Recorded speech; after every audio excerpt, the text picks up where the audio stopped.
Olá, colegas oficiais de justiça, demais servidores administrativos que porventura estejam inscritos no curso, né? A gente vai dar início aqui a esse módulo assíncrono, né? Pensando no melhor aproveitamento do curso, né? Pensando na comodidade do colega, em poder assistir esse primeiro momento dentro da sua comodidade e como um momento também preparatório da nossa ida na comarca. Provavelmente daqui a uma semana a gente vai ter o nosso encontro presencial, onde a gente vai ter um momento mais interativo, né? E pode fazer retomada de algum tópico específico, tá? Desse momento aqui assíncrono. Meu nome é Márcio Maciel, eu sou oficial de justiça há 18 anos do Tribunal de Justiça do Maranhão, colega de vocês. Acredito que vocês já tenham tido contato aí com nossos colegas Adoniran, Charles, né, a nossa colega Jaciara, também nesse momento assíncrono, e provavelmente daqui a poucos dias, né, a gente vai estar aí presencialmente.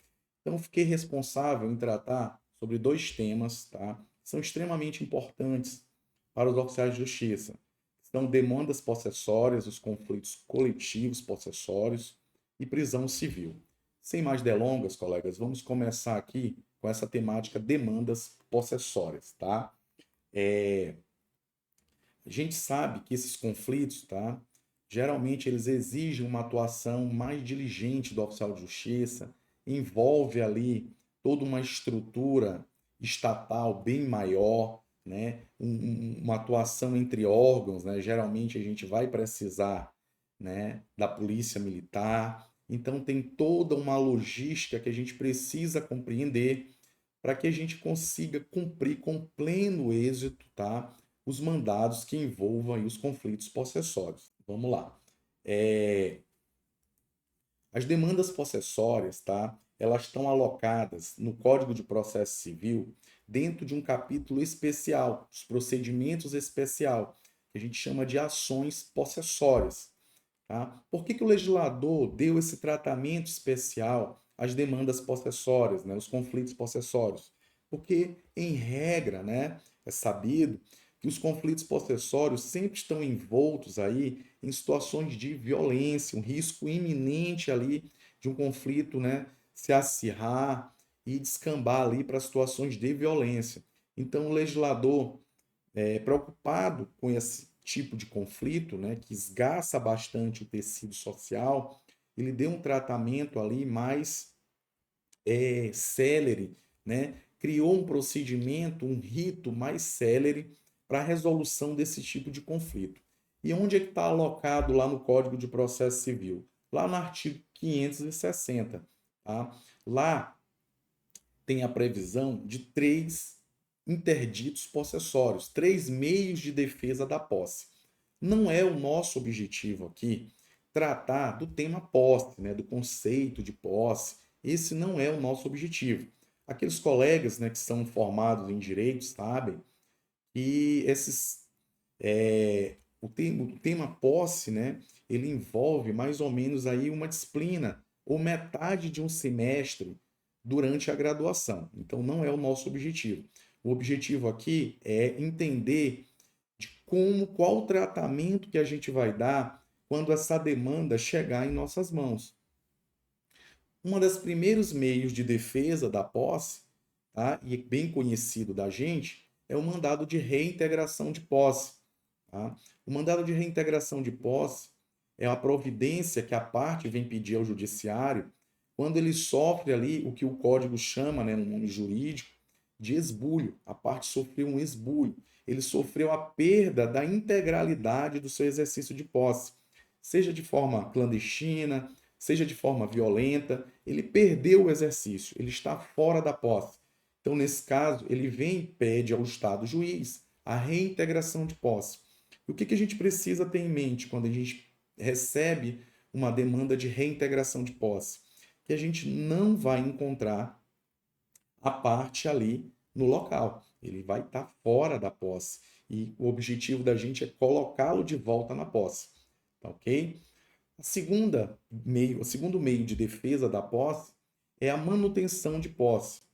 Quando a gente tiver em mãos o mandado de manutenção de posse, O código diz que a parte ali, o jurisdicionado, ele sofreu uma turbação, tá?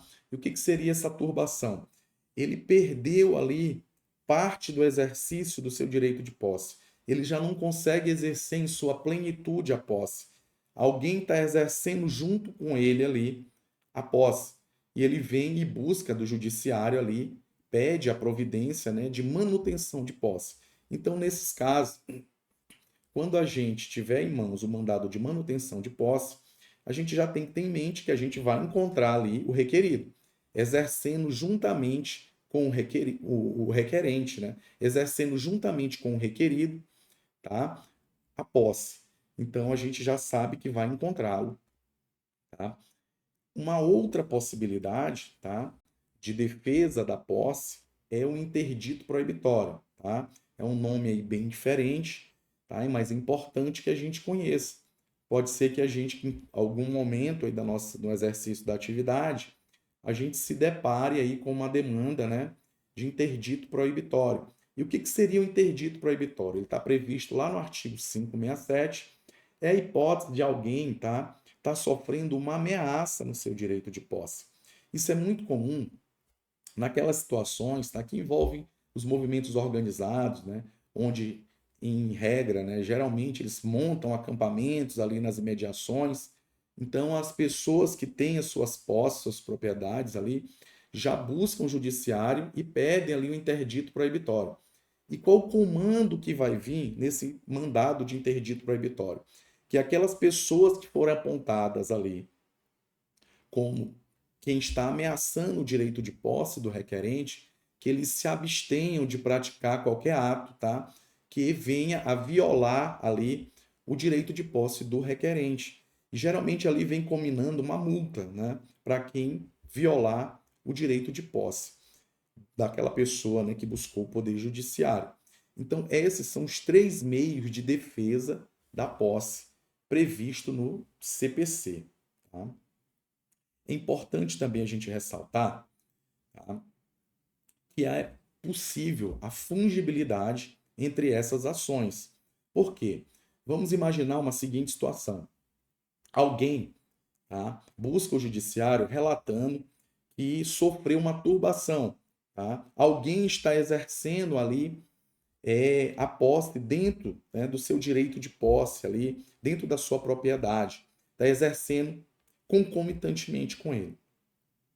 Só que quando você recebe essa demanda e você inicia ali a preparação da diligência, você identifica que, na verdade, aquilo que inicialmente era uma turbação, tá, avançou para um esbulho. Tá? Nesses casos, o recomendável é avisar, né, comunicar ali o juiz, tá, que houve uma mudança ali na situação fática, para que o juiz, né, faça fungibilidade, modifique ali a determinação e já determine ali a reintegração de posse, porque já houve a perda total ali da posse. Né? Então é possível, tá, no contexto das demandas possessórias, a fungibilidade, que é a substituição de uma ação por outra.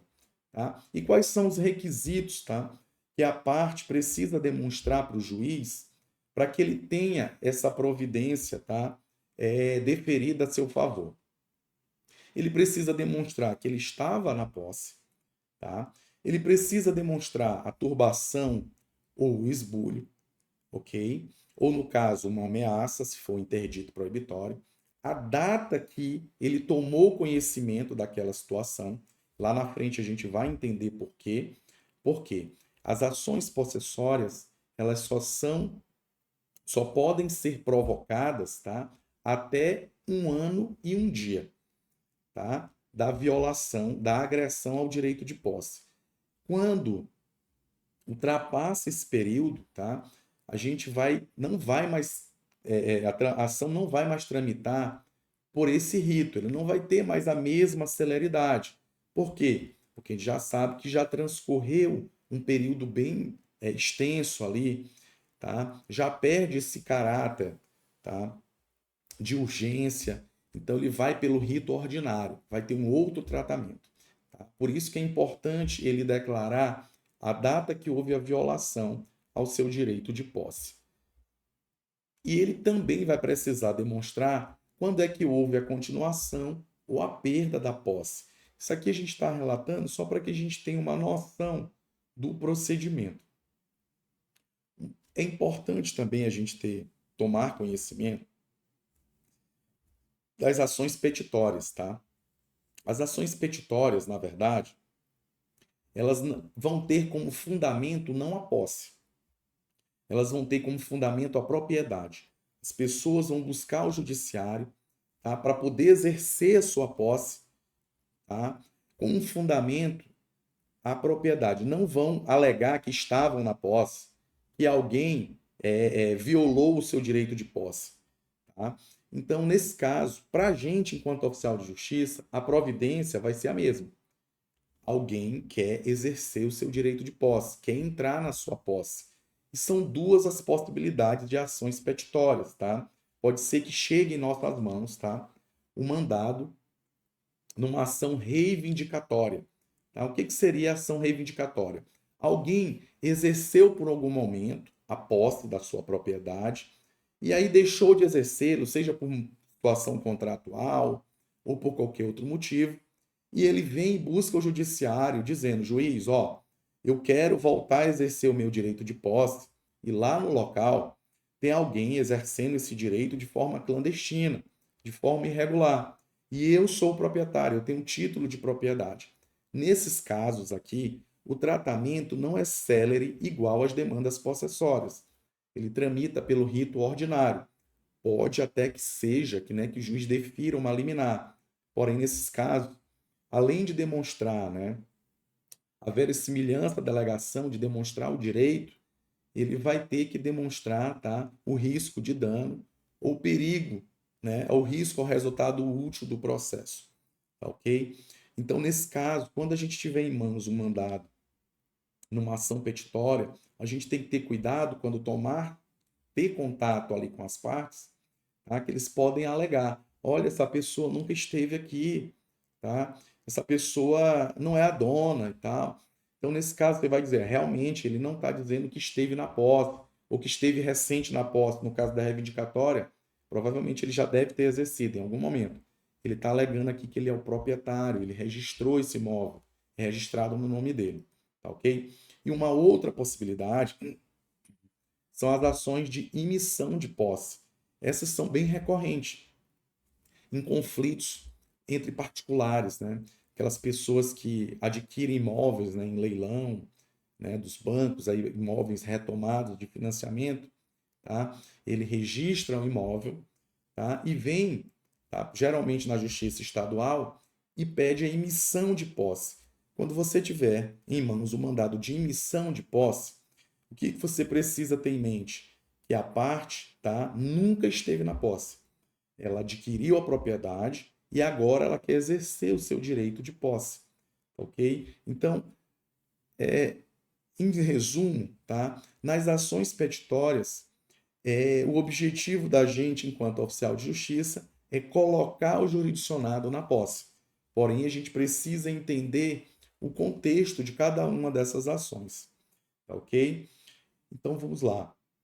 Dando um segmento lá nas ações possessórias, tá? O juiz pode liminarmente, inaudita altera par, sem ouvir a outra parte, conceder a liminar, ou caso ele não se perceba que os requisitos ali não estão presentes, algum requisito, tá, não está presente, ele pode marcar uma audiência de justificação, para que a parte ali possa demonstrar, tá, o seu direito, tá?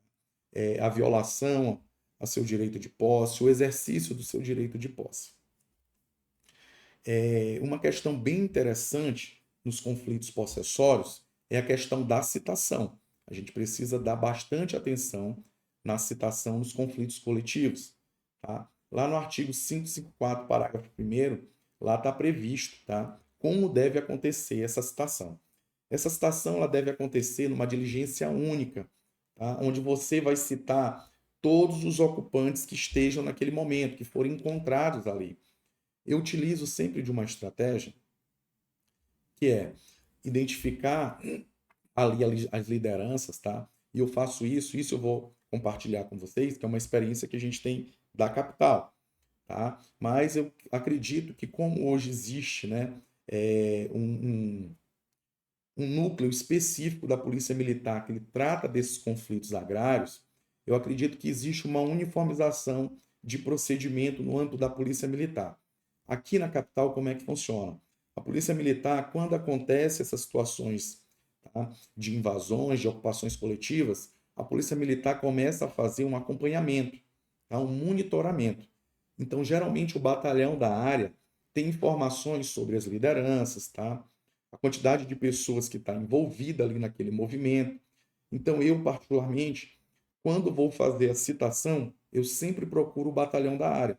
Geralmente, o comandante ele tem interesse na resolução daquele conflito, porque nessas ocupações, né, não querendo estigmatizar as pessoas e tal, mas sempre ali acontece de algumas pessoas se infiltrarem para a prática de crimes, como tráfico de drogas, tá, porte de arma.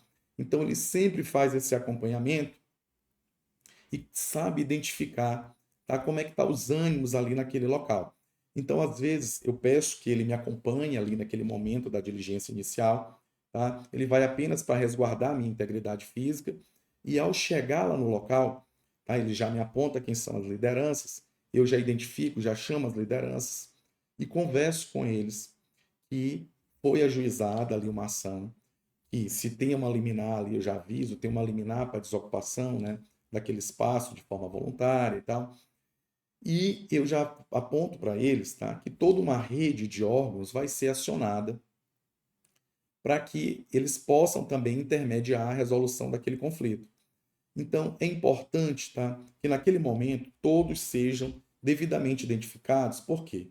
Se ao final do processo tiver como solução ali do conflito a desapropriação do imóvel, vai facilitar sobremaneira a identificação deles no processo. Aquelas pessoas que tiverem devidamente identificadas, elas vão ter preferência ali na regularização, na hora da titulação ali, tá? Da desapropriação. Tudo bem? Como eu falei, identificação das lideranças. Geralmente, o que eu faço para ganhar tempo também, né? Eu passo uma lista ali, eu já levo um papel chamex em branco para que as pessoas coloquem o seu nome, tá? O seu RG, e eu já levo inúmeras vias de mandado para ir distribuindo ali para cada uma delas que estejam presentes ali naquele momento. O Código de Processo Civil também determina, isso já é direcionado para o magistrado, e dê ampla publicidade, tá, na instauração dessa demanda. Se possível, utilize os meios de comunicação, jornais, televisão, rádio, para dar conhecimento, tá, ampla publicidade à instauração daquela demanda. Tá, ok? Então, agora a gente vai partir para os atos preparatórios da diligência. Tá? Geralmente, tá, em regra, é o correto, né? Quando sai o mandado, tá? Um conflito possessório, geralmente ele vem acompanhado de um ofício requisitando a força policial, tá? E a gente já vai e protocola isso, tá? No comando da Polícia Militar aqui em São Luís, e vocês no interior, né, vão protocolar isso no batalhão ou no destacamento, na companhia que existe, que possa, né, que deva existir na comarca de vocês, tá? Para que esse mandado seja cumprido, é importante que a gente faça reunião prévia, né, com a Polícia Militar para fazer ali o planejamento da operação. Tá? É importante que haja esse alinhamento com a Polícia Militar, porque nesse dia, tá, vai ter que haver uma sintonia muito grande, tá, entre o oficial de justiça e toda a corporação que vai estar envolvida ali no cumprimento, tá, dessa demanda. Importante que a gente também, né, aqui em São Luís, a gente tem, tá, e é possível requisitar isso também ao setor de segurança do tribunal, a diretoria de segurança, o material os equipamentos de material de segurança, né, individual de segurança, que no caso, o colete. Tá? É bem importante que a gente esteja nesse dia com o colete. Tá? Seguir os protocolos de segurança, geralmente a Polícia Militar vai dar algumas orientações, né, de como a gente precisa se posicionar, se comportar ali, se for necessário o uso da força, o emprego da força. Tá? Aqui em São Luís é utilizado o batalhão de choque. Então, quando o batalhão de choque ele entra em ação a gente tem que saber onde é que a gente vai se posicionar. Geralmente eles vão fazer ali o uso da força, o uso progressivo da força, utilização de gás, de lacrimogênio, balas de borracha, né? Então eles vão fazer o avanço progressivo e a gente tem que saber ali onde a gente vai se posicionar. É importante, tá? Também que a gente conheça todos os órgãos, né, que vão estar envolvidos, todos os atores que vão estar envolvidos quando for instaurado esse conflito possessório, tá? É, no caso, tá, a gente precisa, às vezes, a gente é cobrado ali pela parte, né? Uma celeridade no cumprimento do mandado, porém, tá, o controle do tempo que vai ser cumprido, ele não fica inteiramente em nossas mãos, tá? Ele é compartilhado com alguns órgãos, tá? E tem alguns deles que têm um protagonismo, né, bem acentuado dentro desse processo.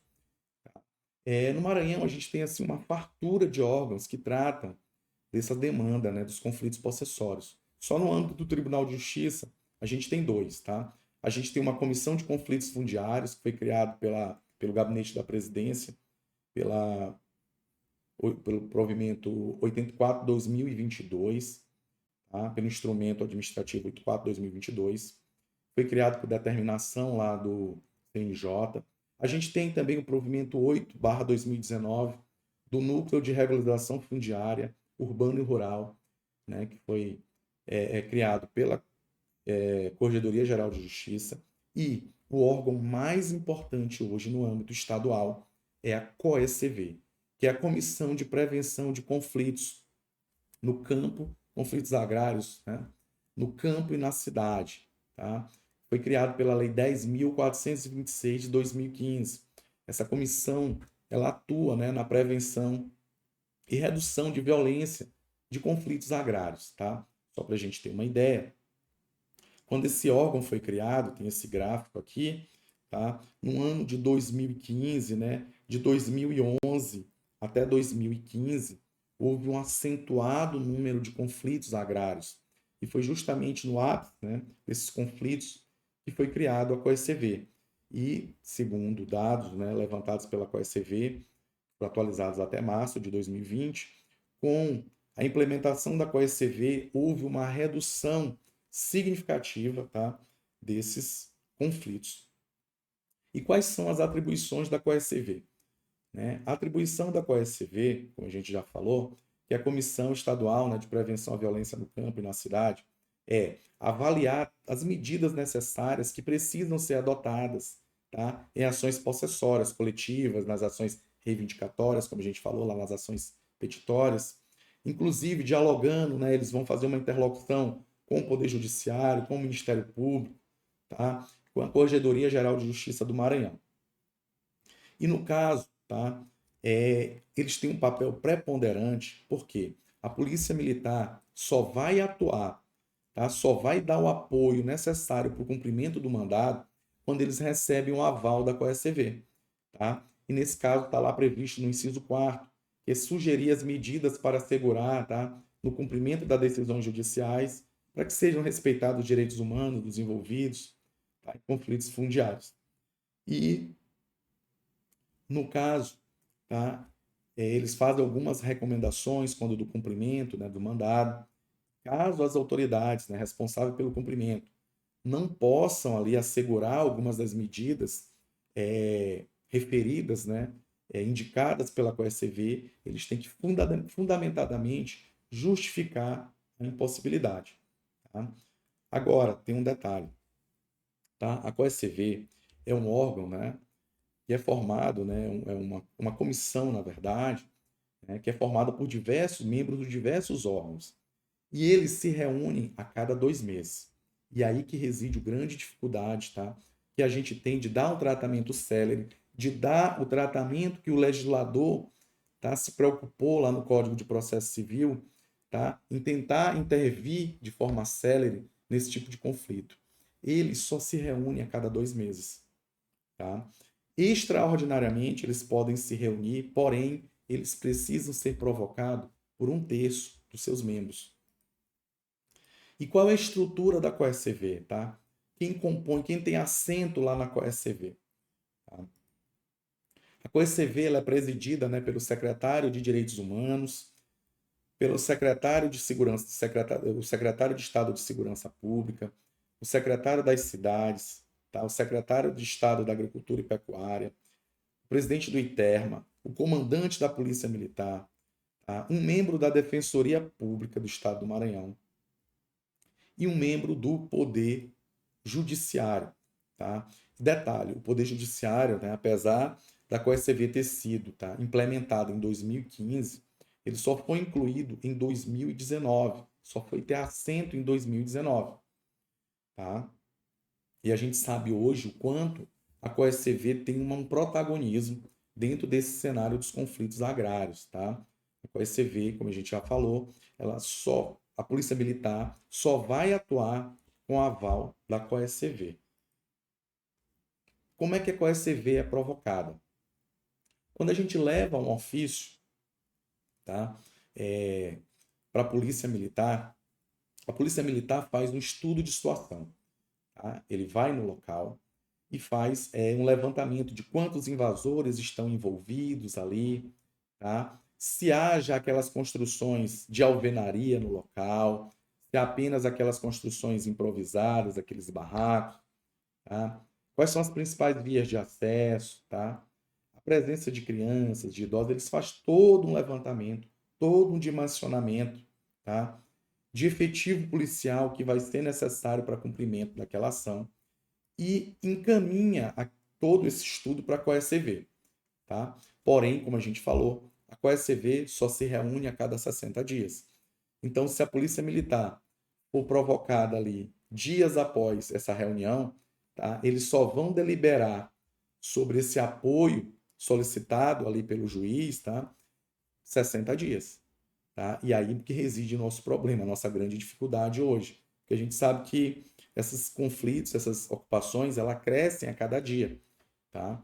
E essa demora faz com que aumente o grau de dificuldade na hora de cumprir esse mandado. E qual é o papel da COECV nesse momento? Ela vai indicar se ali se trata de uma ocupação consolidada, tá? Se é uma área que já está ali com residências de alvenaria, com estrutura ali, né, de energia elétrica, o mínimo de infraestrutura.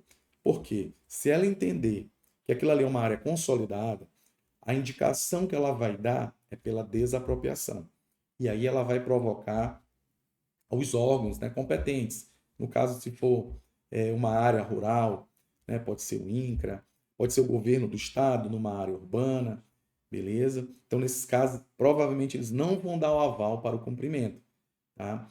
E, na outra ponta, se eles entenderem ali que é uma ocupação recente, uma área não consolidada, eles vão dar o aval, autorizar a polícia militar a prestar esse apoio para o oficial de justiça. Porém, eles vão fazer ali as recomendações, tá? Que vão precisar ser observadas para o cumprimento. Isso aqui é um modelo, né, do relatório de triagem que eles encaminham aqui para a Polícia Militar, devolvendo, tá?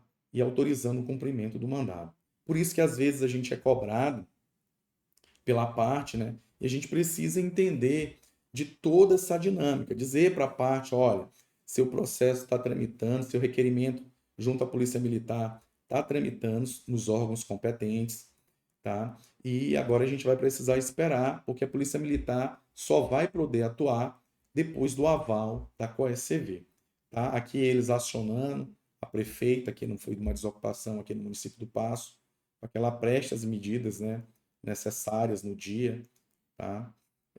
Forneça aí o acompanhamento, né, da Secretaria de Assistência Social, né, da criança e do adolescente. Tá? Outra questão que a gente precisa dar atenção são algumas diretrizes normativas, tá? Que também precisam ser observadas durante o cumprimento, tá, dos mandados em conflitos, em sede de conflitos possessórios coletivos. Tá? A gente tem um manual de diretrizes nacionais para execução de mandados de manutenção e reintegração de posse coletivas, que é da Presidência da República. Tá?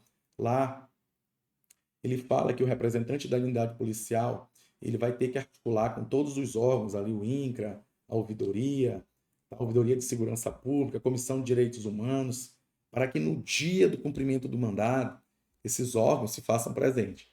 Particularmente, né, uma crítica aqui, eu nunca vi, tá? Nenhum membro dessas comissões, nem mesmo da COECV, pelo menos nos que eu já cumpri, presentes ali no momento do cumprimento desses mandados, tá? E da questão dos limites, né, da ordem judicial. Aqui ele direciona, tá, uma orientação para a força pública, né, e caso o oficial de justiça, tá, queira realizar uma ação que ultrapasse ali os limites da determinação judicial, tá, que o comandante deve suspender ali o cumprimento da ação.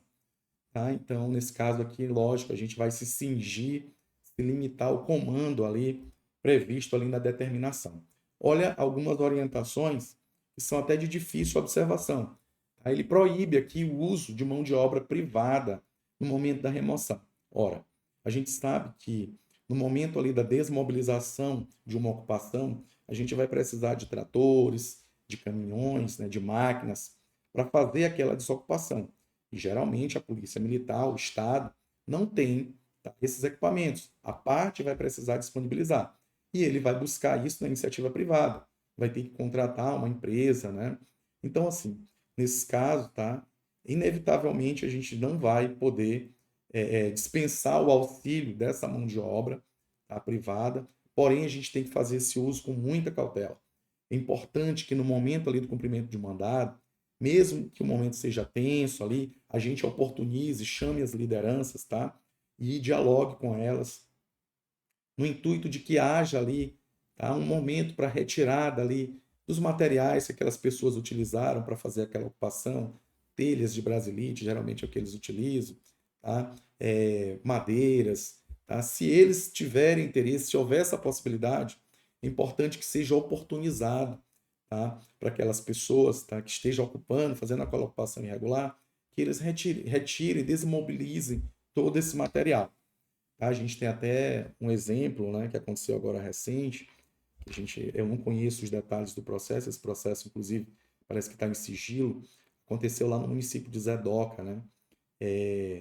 Um mandado lá da prefeitura em face de um particular, né? E aparece lá uma máquina demolindo toda uma casa, destruindo uma casa recém-construída e tal. Nesse caso, é recomendável, tá, que a gente oportunize a parte, chame a parte, né, dê um tempo necessário para que ela faça a retirada. Ali, naquele caso específico, eu acho que a orientação seria apenas para retirar a pessoa daquela propriedade, fazer, tá, entregar a posse, colocar na posse um representante da prefeitura, tá, e deixar para que ele, tá, assumisse essa responsabilidade, tá, de demolir depois, porque aquela cena ficou muito triste, né? E depois, não sei, houve uma reviravolta no processo, tá? E aquilo acabou tendo uma repercussão negativa, né? Então é importante que a gente sempre oportunize, tá, as partes a possibilidade de remoção, tá? Outra atenção que a gente tem que dar com relação à organização do cumprimento do mandado, né, da utilização da força, é sobre essas restrições, né? Restrições com relação ao uso de cães, de cavalo, tá? A utilização de armas de fogo. Em regra, a Polícia Militar, na primeira linha ali de frente, que está no cumprimento do mandado, eles utilizam ali armamento não letal, tá? É importante que a gente, né, no dia do cumprimento da ação ali, converse, né, com o comandante, né, reforce com ele se todos os protocolos estão ali alinhados com a tropa. Para quê? Para que a gente não seja surpreendido ali com nenhuma ocorrência, ali, nenhuma intercorrência, tá? Que tudo saia ali dentro ali do que foi planejado. Os policiais, né, que vão participar da operação precisam estar devidamente identificados. Se eles estiverem de balaclava, tá, eles vão precisar estar identificados por números. Porque, caso seja necessário individualizá-los, né, buscar a responsabilização individual de algum deles, possam ser identificados, tá ok? Tá. A gente tem também a resolução do Conselho Nacional de Direitos Humanos, que é a resolução 10, de 17 de outubro de 2018, tá? Que ele fala que, olha essa situação, ele orienta até com relação à citação, que todas as pessoas que estão envolvidas naquele conflito precisam ser citadas, pessoalmente, não admite, inclusive, as citações fictas, né? Inclusive, a gente não pode nem fazê-lo sob a justificativa de insegurança, tá? Que é importante que todas sejam devidamente citadas, tá? As remoções de despejo devem ocorrer apenas em circunstâncias excepcionais. Então, na verdade, a orientação aqui nesses casos é que sempre busque, tá? Uma forma ali de resolver aquele conflito, tá? Seja desapropriando, seja incluindo aquelas pessoas em algum programa habitacional ou deslocando eles para alguma outra área, tá? O plano de remoção, ele fala aqui que é de responsabilidade do juiz e deverá assegurar, observar diretrizes. Nem sempre, né? Pelo menos eu nunca vi os magistrados envolvidos. Geralmente, quem fica envolvido nesse planejamento são os oficiais de justiça, tá? Eu acabei não esquecendo de falar, mas em regra, tá? Em regra, é importante que estejam envolvidos pelo menos 2 oficiais de justiça no cumprimento desses mandados, tá bom? Por quê? Porque a gente pode ali ter intercorrências ali durante o cumprimento, e aí algum oficial precisar de se deslocar para uma delegacia, alguma coisa, e o outro oficial permanecer ali presente, tá ok?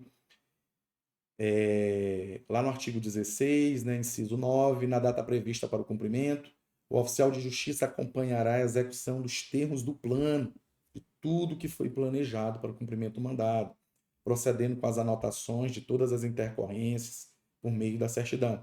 Então, a gente tem que relatar tudo o que acontecer ali, aquelas intercorrências, situações de prisão, relatos de violação de direitos ali, de agressão, tá? A gente precisa estar atento que a gente não está ali apenas para efetivar o direito da parte, né, na posse. A gente está também para resguardar o direito de todas as pessoas envolvidas. E chama atenção o artigo 18, tá? Ele fala que, mesmo nos casos de excepcionalidade, é vedada a realização, né, desses despejos durante o mau tempo. Então, né, nesses períodos chuvosos, né, precisam ser evitados, tá? À noite, na noite, provavelmente, né, em regra, não vai ser feito, né? Geralmente essas ações são planejadas e iniciam bem cedo, né? Se iniciam bem cedo. Nos finais de semana também não acontecem, tá? Em dias festivos, né? A gente tem aí o São João, né? Aqui no nosso estado é praticamente um mês, né? Em dias festivos, os dias litúrgicos, né? Nesses dias, é a orientação de que não sejam realizados, tá? Nesses dias, tá ok? Então, como a gente já falou, há uma fartura de órgãos, né? Que tratam dessa questão quando é instaurado um conflito possessório. A gente tem aí o provimento 8 de 2019, que criou o Núcleo de Regularização Fundiária Urbana e Rural do Tribunal de Justiça, que no seu artigo 3º traz lá que esse núcleo deve atuar na mediação dos conflitos, inclusive em parceria com a SCV, tá? Que precisa participar das reuniões, né, estaduais de combate à violência no campo como membro permanente. Eu trouxe aqui para compartilhar com vocês alguns, né, 3 mandados, né, 3 demandas que eu dei cumprimento, que tiveram assim desfechos totalmente diferentes, tá? O primeiro deles foi lá numa comunidade chamado Ubatuba, tá? Que fica lá em São José de Ribamar, tá? Lá nesse caso foi bem interessante, porque vocês estão me vendo aí de máscara, né? O conflito se instaurou, tá? O juiz deferiu a liminar de reintegração de posse e durante aí a provocação ali dos órgãos, né, para dar o aval ali para autorização da Polícia Militar, veio a pandemia.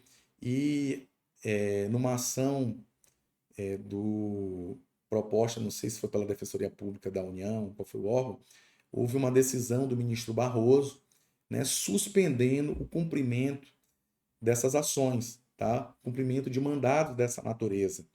E aí, nesse caso, teve um desfecho bem interessante, porque eu procurei a parte estava pressionando, né, pelo cumprimento ali da liminar, e eu avisei para ele, olha, infelizmente, seu mandado não vai poder ser cumprido. Tá? Saiu uma decisão agora do STF, ministro Barroso, determinando a suspensão do cumprimento de todos esses mandados. Tá? E, infelizmente, a gente não vai poder dar seguimento. E aí ele praticamente entrou ali em desespero, porque para essa área específica, ele tinha já um projeto aprovado pelo governo para a construção de um conjunto residencial popular, tá? E aí ele perguntou se eu tinha acesso, tá, às lideranças, e eu estava com um contato bem próximo com a liderança, e nesse caso aí eu consegui, né? O que que ele fez, né? Ele fez uma permuta, né? Com os ocupantes ali, com os invasores. Ele tinha uma outra área, mais ou menos a 1 quilômetro, 2 quilômetros dessa região, e ele fez uma permuta com eles. Olha o que ele teve que fazer para garantir o projeto dele aí de construção das casas, do conjunto residencial. E aí eu procurei a liderança, tá? Conversei com ele e ele reuniu com o pessoal. Isso, conversei com ele numa sexta-feira. Quando foi no domingo, ele me ligou, avisando que eles tinham aceitado fazer a permuta, tá? E que se eu podia ir para lá, tá? Que eles iam fazer a desmobilização do acampamento. E eu fui para lá no domingo, tá? Nesse dia, estava até de vermelho, né? Nesse caso aí, né? Não foi por acaso, né? Essa camisa vermelha, tá? Fui lá e dei cumprimento, né? Eles saíram, fizeram a desocupação, desmobilização do acampamento e a gente conseguiu efetivar aí, lógico, com a participação da parte autora, tá? Esse outro aqui já aconteceu também na área de Ibamar, é uma área que tem bastante conflito aqui na região metropolitana, tá? Foi numa região chamada Ubatuba, tá? Próxima ao município lá, a sede de São José de Ribamar. E nesse caso aqui, de fato, foi um dia assim, não era uma área muito grande, mas o planejamento ali, tá, não foi adequado ali para o cumprimento do mandado inicialmente, e a gente teve que suspender ali o cumprimento do mandado. Ali tem uma senhora, não sei se vocês conseguem ver, era a líder do movimento e ela insuflava as pessoas ali, tá? Tentaram, jogaram pedras no trator, que começou a fazer ali a desmobilização, e a gente suspendeu o cumprimento, e aí a Polícia Militar acionou o batalhão de choque, tá? Para dar seguimento no cumprimento do mandado, e a gente teve aqui esse desfecho, acho que eu vou conseguir compartilhar com vocês, tá? Saiu aqui dessa forma aqui o cumprimento, não sei se vocês estão conseguindo ouvir o áudio. A gente precisou aqui usar da força, né? Um batalhão de choque aqui com bombas, né? De gás, lacrimogêneo, tá? E felizmente a gente conseguiu efetivar aqui, tá? A parte na sua posse, tá? Ninguém se machucou, ninguém saiu ferido, tá? Nesse dia lá tinham poucas pessoas ocupando, mas eles têm uma capacidade de mobilização muito grande, tá? Quando a gente chegou lá com a polícia, rapidamente eles mobilizaram um número tão grande de pessoas que nem cabia ali dentro daquele espaço que estava sendo ocupado, tá? Esse outro aqui foi uma reintegração de posse. Eu cumpri lá no Paço do Lumiar, tá? Uma invasão que durou mais ou menos uns 6 meses para que a Coercivil desse o aval, tá? Inclusive foi até o STF, né? O STF que teve que autorizar esse cumprimento, tá? E nesse dia foi bastante tenso, a gente mobilizou mais ou menos um efetivo de 200 policiais, tá? Foi isolado, foi feito um planejamento muito grande para que não envolvesse, que eles não conseguissem mobilizar pessoas de fora do movimento, tá? Nesse dia foi feito um isolamento bem grande da área, tá? E o desfecho lá, graças a Deus, tá? Depois de um intenso diálogo com as lideranças, foi bastante favorável. A gente conseguiu, tá? Evitar o emprego da força, tá? E fez a desmobilização lá com auxílio da Polícia Militar, tá? Esse vídeo aqui foi gravado aqui por um cinegrafista que estava lá e acompanhou lá o cumprimento de todo o mandado. E o colega Alexandre estava comigo nesse dia lá. Tá, essa é uma das lideranças do movimento. Oficial da Seccional de Mandato do Porto Calhau, eu estou aqui para cumprir essa reintegração aqui no MA 204, com auxílio aqui da Polícia Militar, sob o comando do Coronel Zadok e o Coronel Márcio. Coronel Zadok. A gente conseguiu convencer aqui o pessoal que estava ocupando irregularmente esse terreno a fazer o cumprimento espontâneo da decisão.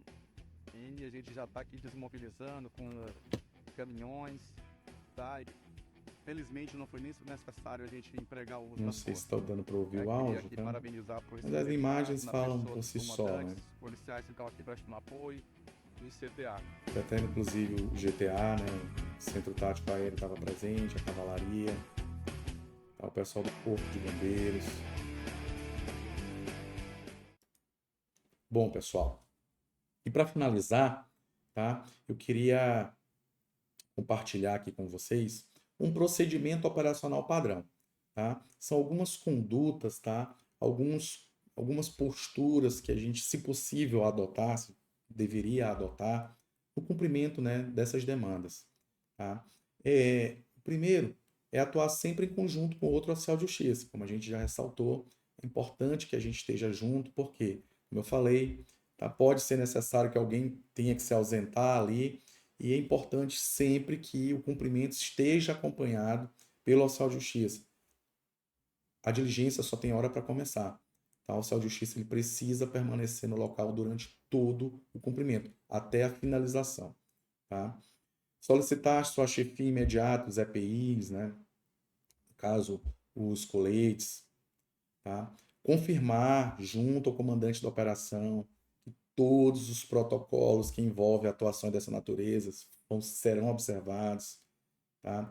Utilizar roupas leves nesse dia, tá? Por quê? Porque pode durar o dia inteiro. Tem locais que às vezes não são de fácil acesso. Porém, a gente não pode descuidar, né, da nossa identificação visual. A gente não pode estar muito tático ali para não ser confundido com os policiais, né? Nem tampouco a gente tem que estar chamando a atenção, né? Tá ali de laranja, uma cor chamativa, tá?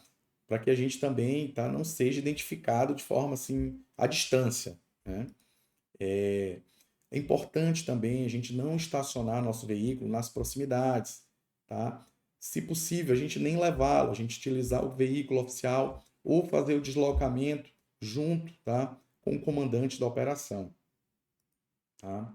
A gente precisa seguir todas as orientações do comandante sobre como a gente vai precisar estar posicionado ali, tá, durante o procedimento, sobretudo quando começar o emprego da força, tá? Por quê? Porque é importante ali quando inicia o emprego da força que a gente se mantenha uma certa distância para que a gente não seja alcançado ali por objetos que possam ser arremessados, tá? Levar água, mantimento suficiente para o dia inteiro, tá? Porque o oficial de justiça só vai poder deixar o local, tá, após a conclusão dos trabalhos de todos aqueles que estão auxiliando ali, tá? Evitar no início da operação, a gente evitar a condução de manifestantes por desacato, desobediência. Por quê? Vai ser bem comum, tá, ter ofensas, xingamentos. Então é importante que a gente não se deixe levar por esse momento inicial ali de tensão, porque se a gente efetua a prisão de alguém, tá, a gente vai criar todo um tumulto ali e pode acirrar mais ainda os ânimos, tá, ok? Caso sejam efetivadas assim prisões por situações que não guardem conexão com o cumprimento do mandado, vamos imaginar um porte de arma, um crime de tráfico de drogas, alguma coisa, a gente não precisa se deslocar para a delegacia. Esse trabalho é de responsabilidade da polícia. A gente só vai para a delegacia se houver alguma intercorrência que guarde relação com o cumprimento do mandado. Tá bom? Então, nesses casos que envolver crimes alheios ao cumprimento do mandado, é importante que a gente não figure nem mesmo como testemunha. Tá? E caso, tá, isso aqui é importante, caso ocorra alguma intercorrência de natureza grave, alguém saia bastante machucado, tá? Ou, no caso, alguém venha a óbito, é importante que a gente evite declarações para a imprensa naquele momento. Tá? A gente se limite a dizer que tudo vai ser relatado, comunicado ao juiz e integrará os autos. Por quê? Se a gente der uma declaração ali, naquele momento de tensão, a gente pode, né, de repente, falar algo, ter uma fala tirada de contexto, e isso pode gerar todo, né, uma celeuma, um nível de exposição desnecessário. tá ok? Pessoal, queria agradecê-los aqui, tá? E dizer para vocês que quero que vocês tenham o máximo de aproveitamento. E quando a gente tiver presencialmente qualquer dúvida com relação a essa temática, a gente fica à disposição.